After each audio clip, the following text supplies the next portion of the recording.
Assalamualaikum warahmatullahi wabarakatuh. Yang terhormat dosen penguji uji kinerja PPG Transformasi tahun 2025 batch 3. Hari ini Kamis tanggal 10 Oktober tahun 2025. Saya atas nama Randy Bahtiar dari LPTK Universitas Islam Negeri Kiai Haji Ahmad Siddiq Jember dengan NIM PPG 255401111188 akan melaksanakan real teaching pada siswa kelas 8A dengan materi menjadi pribadi berintegritas dengan sifat amanah dan jujur dengan model pembelajaran PBL di SMP Muhammadiyah 91 Kepu, Kecamatan Ambulu, Kabupaten Jember. Semoga dengan praktek video pembelajaran real teaching ini menjadikan saya sebagai guru profesional. Selamat menyaksikan. Wassalamualaikum warahmatullahi wabarakatuh.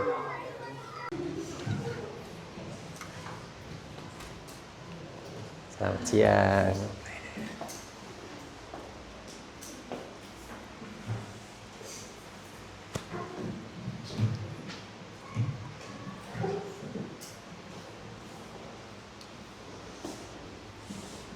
Assalamualaikum warahmatullahi wabarakatuh. Waalaikumsalam warahmatullahi wabarakatuh.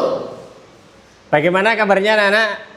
Baik. Alhamdulillah. Sehat semua ya? Oke, hari ini anak-anak kelas 8A ini ada kira-kira yang tidak hadir? Oh, ada ya. Siapa yang tidak hadir? Hidayah. Oh iya, Hidayah. Sebelum kita mulai kegiatan pembelajaran kita pada siang hari ini, kita berdoa terlebih dahulu supaya nanti pembelajaran kita bisa lebih bermanfaat dan mendapatkan barokah dari Allah Subhanahu wa taala. Berdoa bisa dipimpin oleh ketua kelas. Silakan. Ya, berdoa. Berdoa dimulai.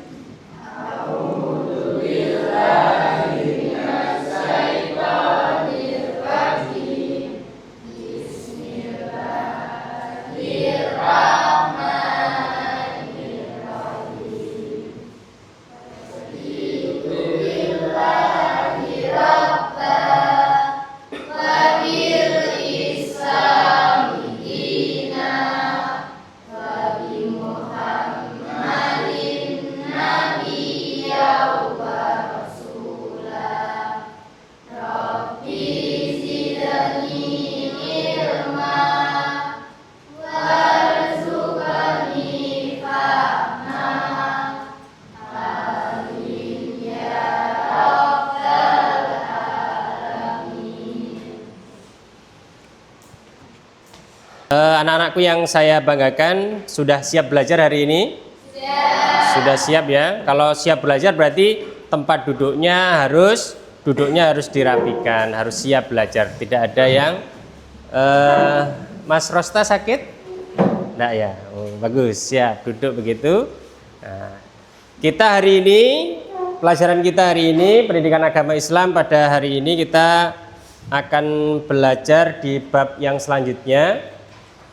Kalau di bab kemarin kita tentang beriman kepada kitab Allah. Masih ingat ya? Masih ingat tentang beriman kepada kitab Allah ya? Ada berapa kitab-kitab Allah itu yang diturunkan Allah kepada Nabi dan Rasulnya? Ada 4. Yang pertama apa? Taurat. Terus kemudian Zabur, Injil, dan yang terakhir Al-Quran ya. Hari ini Pak Randy ada sebuah gambar, berita, ini berita. Nah, kira-kira anak-anak tahu nggak ini berita apa? Apa? Korupsi ya, korupsi. Korupsi. Ini berita ini yang ceritanya itu berkaitan dengan anggota DPR yang kemudian meminta uang kepada salah satu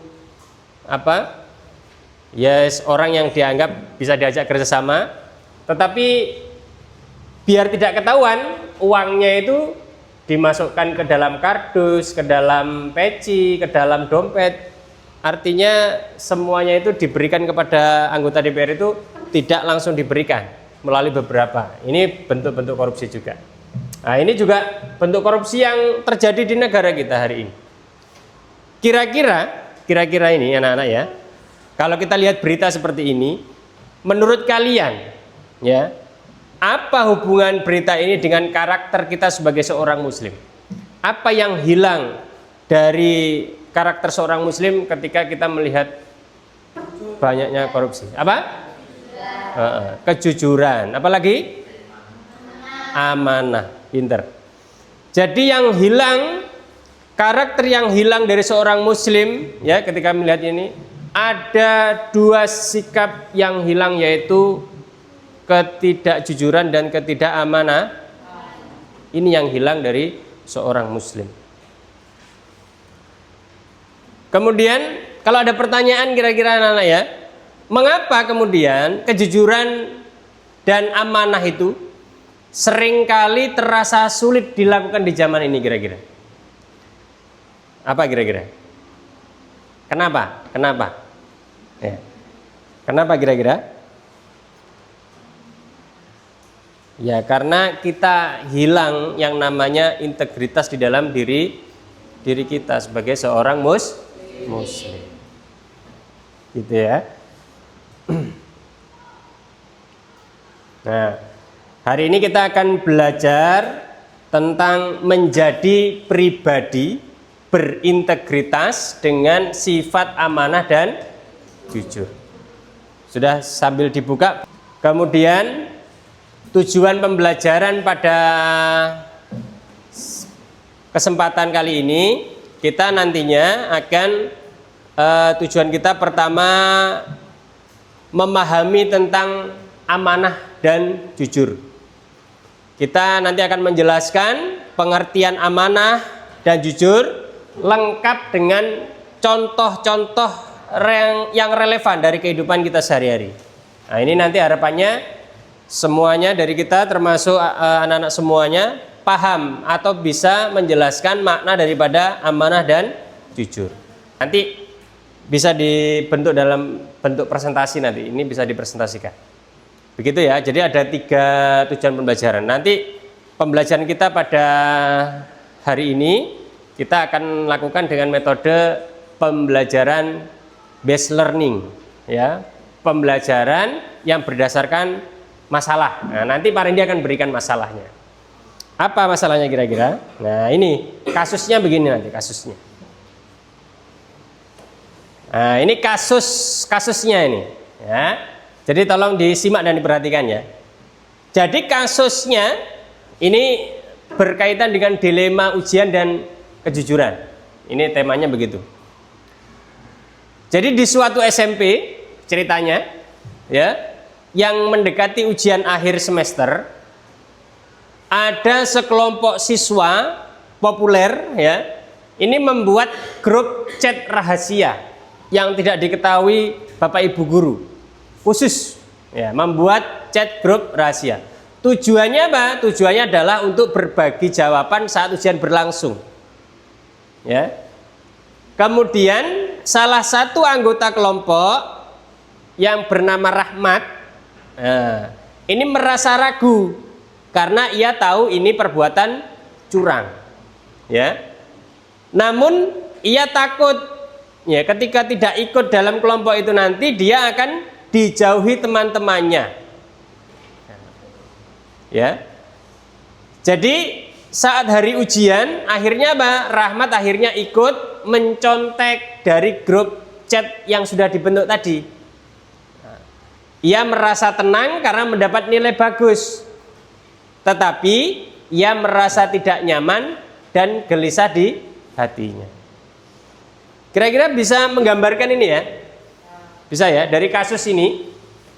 Nah, pertanyaannya yang perlu kita diskusikan yang pertama adalah ya ini yang perlu nanti kalian identifikasi masalahnya.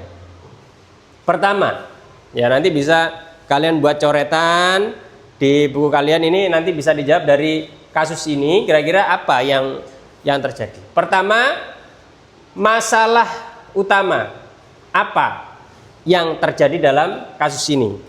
Kemudian yang kedua, sifat terpuji apa yang dilanggar di dalam kasus ini. Kemudian yang ketiga, apa dampak negatif yang mungkin terjadi pada Rahmat tadi secara pribadi dan secara lingkungan sekolah. Oke, mungkin ini bisa kalian catat dulu sebentar. Saya berikan waktu kurang lebih 5 menit untuk ini, untuk kalian identifikasi masalahnya. Oke, cukup ya anak-anak ya? Sudah selesai ya? Kira-kira? Oke. Saya mau kita diskusi awal nih yang pertama tadi. Kira-kira ada yang nanti saya pengen Pak Randy ada yang berani menjawab, mengacungkan diri mewakili teman-temannya. Yang pertama, kira-kira masalah apa yang terjadi dalam kasus ini? Bisa angkat tangan. Oh ya, Arsa, silakan. Masalah utamanya adalah pencontek massal dan kecurangan saat ujian. Oke, pinter. Permasalahannya adalah mencontek massal, ya, ketika ujian. Masalah utamanya yang terjadi di situ. Oke, selanjutnya Pak Randy ingin kalian berkelompok. Ada nanti masalah yang akan bisa kalian diskusikan dengan kelompoknya. Nah, kelompok ini nanti bisa kalian sesuai dengan yang sudah ditentukan kemarin ya. Kelompok 1, kelompok 2, kelompok 3, kelompok 4. Silakan kelompoknya bisa bergeser.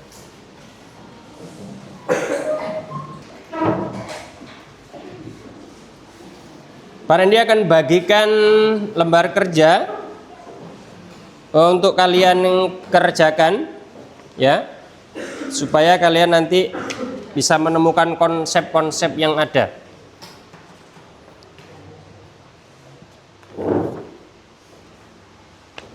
Silakan nanti ditulis kelompoknya terlebih dahulu begitu ya, di depan situ.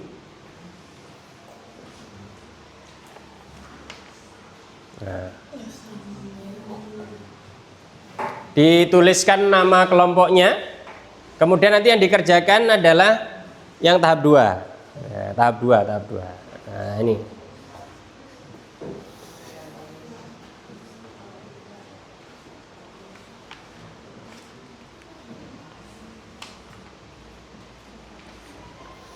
Jadi nanti silahkan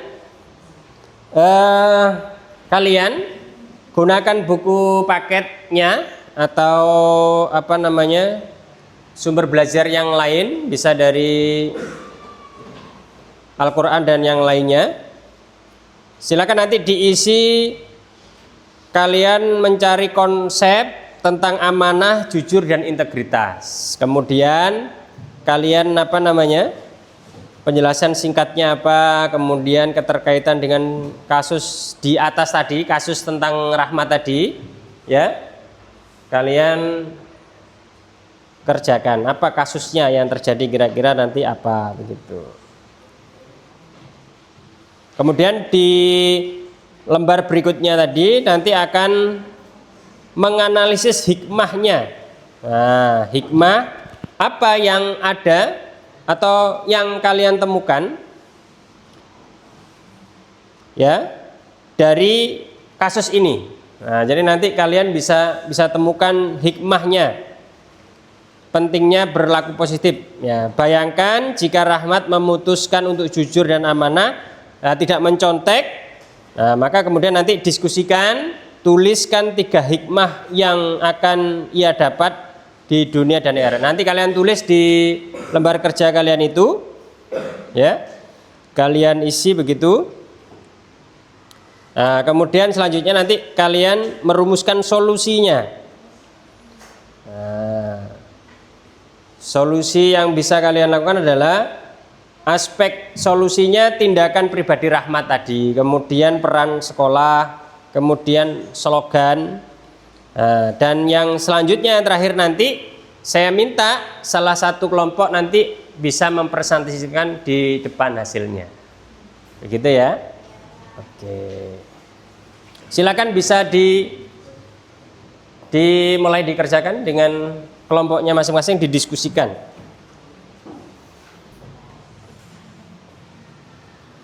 Kelompok ini ada kesulitan? Mboten, Pak. Oh iya, sip, pinter. Lanjutkan. Ada kesulitan? Tidak ada ya? Oke, wah sip. Silakan dilanjut.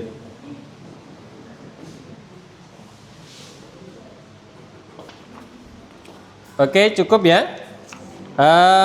Coba kita, Pak Randy pengen sedikit jawaban dari kelompok 1 berkaitan dengan tadi konsep amanah, jujur, integritas. Hasil diskusinya bisa dibacakan, bisa berdiri di situ aja. Nah. Jadi kira-kira tadi Pak Randy kan berikan di situ kalian terkait dengan konsep amanah, jujur, dan integritas tadi. Apa kira-kira penjelasan singkat bisa dibacakan hasil dari diskusi kalian? Saya pengen tahu yang kelompok 1 dulu. Konsep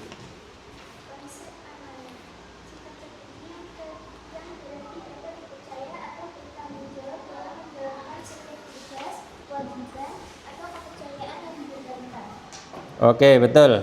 Keterkaitan dengan kasus yang tadi kira-kira bagaimana?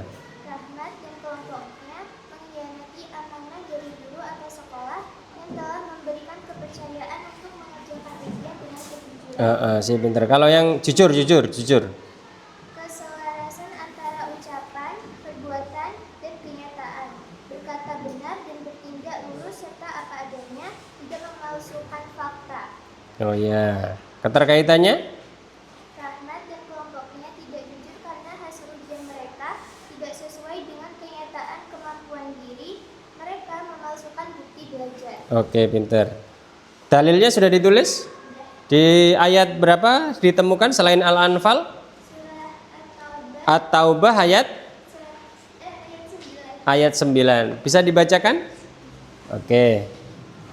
Ya ayyuhalladzina amanu taqullaha wa kunu ma'as shodiqin. Oke, artinya Artinya memerintahkan orang-orang yang beriman untuk bertakwa kepada Allah bersama orang-orang yang jujur atau benar.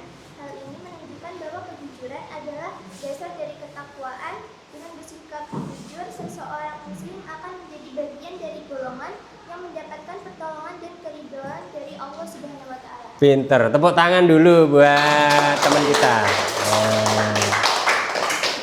Oke, selanjutnya ini yang terakhir saya pengen dari kelompok kelompok 3. Kelompok 3 menyajikan hasil karyanya tadi dari apa yang sudah kita pelajari tadi.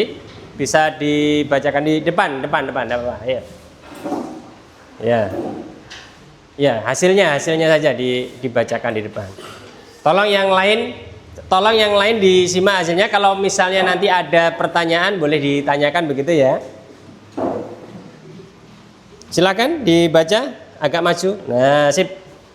Assalamualaikum warahmatullahi wabarakatuh.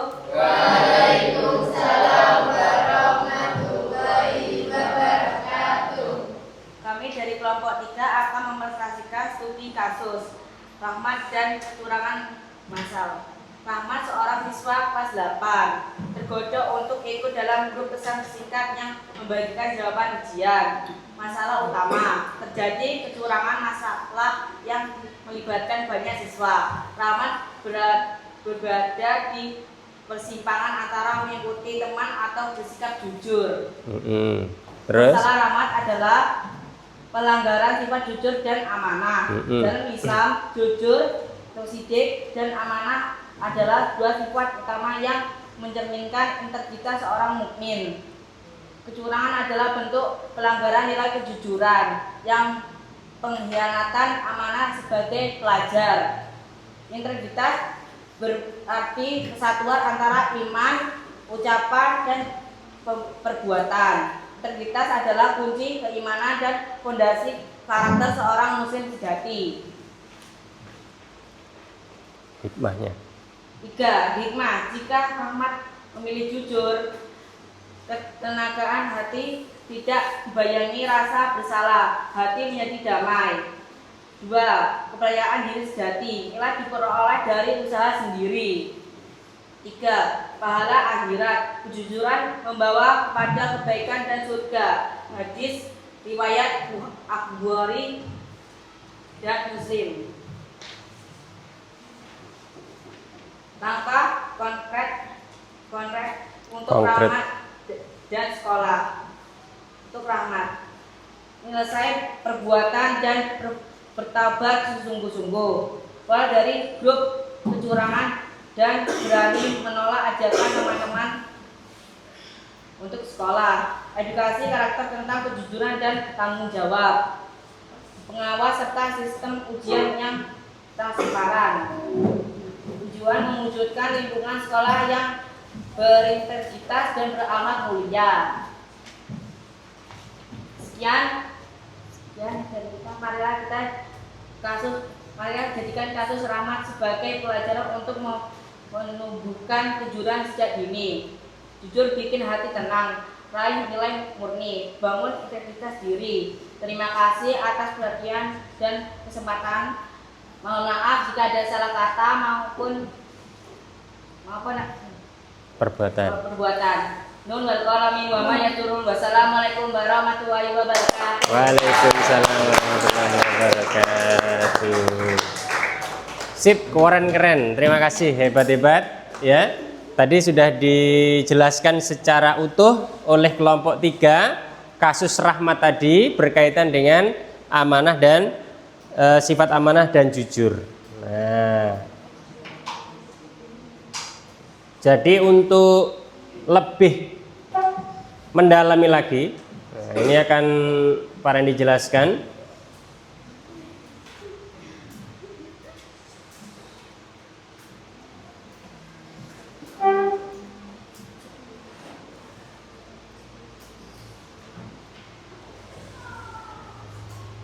Jadi yang namanya amanah tadi, dari kasus Rahmat tadi, kalian sudah melihat bahwa kasus yang terjadi Rahmat ikut grup mencontek, kemudian hilang ketidakjujuran dan keamanahannya, sehingga kemudian terjadi kegelisahan dalam hatinya, kan begitu ya. Maka tadi sudah kalian temukan bagaimana kemudian solusi yang sudah disampaikan. Mungkin Rahmat bisa keluar dari grup, ya, kemudian bertobat, ya toh, supaya tidak mengulangi perbuatan mencontek seperti tadi. Nah, anak-anakku yang saya banggakan, nah, ternyata amanah itu ada 3 bentuk amanah yang bisa kita jaga. Ada 3 bentuk. Apa saja amanah? Apa saja? Yang pertama, amanah kepada Allah Subhanahu wa Ta'ala. Jadi amanah kepada Allah Subhanahu wa Ta'ala itu bisa berbentuk menjalankan semua perintahnya, menjauhi semua larangannya. Maka dengan amanah, ya, itu kita bisa menjadi seorang muslim yang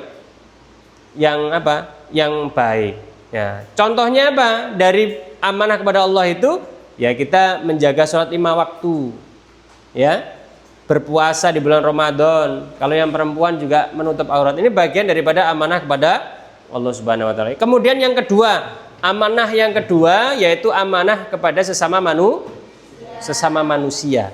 Menjaga hak-hak orang lain, titipan, janji dan rahasia yang dipercayakan kepada kita misalnya. Nah, contohnya apa? Ya, menunaikan janji. Kalau kita berjanji dengan sesama teman, ya harus kita jalankan, kita tunaikan. Karena janji itu adalah hutang, ya. Menjaga rahasia teman. Kalau teman kita curhat kepada kita, ya maka tidak perlu kemudian kita lanjutkan sebarkan ke teman-teman yang lain. Ya, mengembalikan pinjaman, misalnya kita meminjam buku teman kita atau pulpen teman kita, maka harus dikembalikan. Itu bagian bentuk contoh daripada amanah kepada sesama manusia. Yang terakhir yang perlu dijaga adalah amanah kepada diri sendiri. Amanah kepada diri sendiri itu apa bentuknya? Bertanggung jawab terhadap segala nikmat yang diberikan Allah pada diri kita, baik akal, kesehatan, dan waktu maupun potensi. Contohnya apa? menjaga kesehatan, ya, menggunakan waktu luang untuk belajar, menjauhi perbuatan merusak seperti kita memakai narkoba, minum-minuman keras, itu kita wajib jauhi sebagai seorang remaja. Ini 3 bentuk amanah yang harus kita jaga. Hikmahnya apa anak-anak yang bisa kita dapat ketika kita berperilaku amanah dan jujur? Ya. Yang pertama, kita mendapatkan kepercayaan, ya kan? Ini hikmah yang pertama. Hikmah yang pertama apa? Mendapatkan kepercayaan. Yang kedua, kita memperoleh ketenangan hati, ya kan? Hati. Kemudian kita juga akan mendapatkan atau bisa menjaga keharmonisan. Ini penting. Ini hikmah yang bisa kita dapatkan ketika kita berperilaku amanah dan jujur. Kemudian jujur itu akhirnya akan menjauhkan kita dari sifat yang namanya munafik, ya kan? Ya, jadi kejujuran itu lawannya adalah sifat munafik. Jadi dengan mempraktekkan kejujuran, maka kita secara aktif menjaga diri dari ciri-ciri orang munafik. Pertama, jujur itu mencegah khianat, ya kan? Ya, orang munafik itu jika dipercaya ia berkhianat. Kalau orang jujur senantiasa menjaga amanahnya. Kemudian jujur itu juga akan menghindari dusta. Ya. Orang munafik jika berbicara ia berdusta. Kalau orang jujur ia hanya mengatakan kebenaran. Yang ketiga, jujur itu juga meneguhkan janji. Orang munafik jika berjanji ia mengingkari. Kalau orang jujur selalu menepati janji yang dibuatnya. Nah, ini kemudian kejujuran akan membawa kebaikan. Kebaikan membawa ke surga. Nah, sebagaimana hadis yang diriwayatkan oleh Bukhari Muslim, sesungguhnya kejujuran itu membawa kepada kebaikan, ya, dan kebaikan itu membawa ke surga. Dan sesungguhnya kedustaan itu membawa kepada kejahatan, dan kejahatan itu membawa ke neraka. Paham dari sini anak-anak? Bisa dipahami ya? Nah, luar biasa. Jadi kita hari ini sudah belajar tentang amanah dan jujur. Tadi kalian sudah berdiskusi dengan kelompoknya, ya. Tadi sudah ada kasusnya sampai kemudian sudah dipresentasikan. Jadi hari ini kalian sudah bisa menjelaskan makna daripada amanah dan jujur, ya. Kalian sudah paham hikmahnya, ya. Kalian sudah mengerti apa itu amanah dan jujur. Kira-kira bisa menerapkan dalam kehidupan sehari-hari, anak? Ya. Bisa menjadi pribadi yang jujur dan amanah? Bisa. Oke, terima kasih. Yang terakhir, ya, sebelum Pak Randy akhiri, silakan nanti anak-anak bisa melanjutkan dikerjakan supaya kita bisa lebih paham tentang bab ini. Kalian bisa nanti langsungan kerjakan di halaman yang sumatif itu. Nanti bisa dikerjakan, minggu depan bisa dikumpulkan. Begitu ya? Kira-kira ada pertanyaan dari apa yang sudah kita lakukan hari ini? Terima kasih, anak-anak sudah hebat, luar biasa. Waktunya sudah habis ya. Hari ini kita akhiri pembelajaran kita. Semoga pembelajaran kita hari ini bermanfaat, baik untuk kita semuanya. Kalian bisa menjadi pribadi-pribadi yang berintegritas dengan sikap amanah dan jujur. Terima kasih sekali lagi dari Pak Randy. Kita akhiri dan kita tutup pembelajaran hari ini dengan bacaan hamdalah bersama-sama. Alhamdulillahirabbil alamin. Sekian dari Pak Randy. Apabila ada kesalahan, saya mohon maaf. Saya akhiri. Wassalamualaikum warahmatullahi wabarakatuh. Waalaikumsalam warahmatullahi wabarakatuh. Tepuk tangan dulu.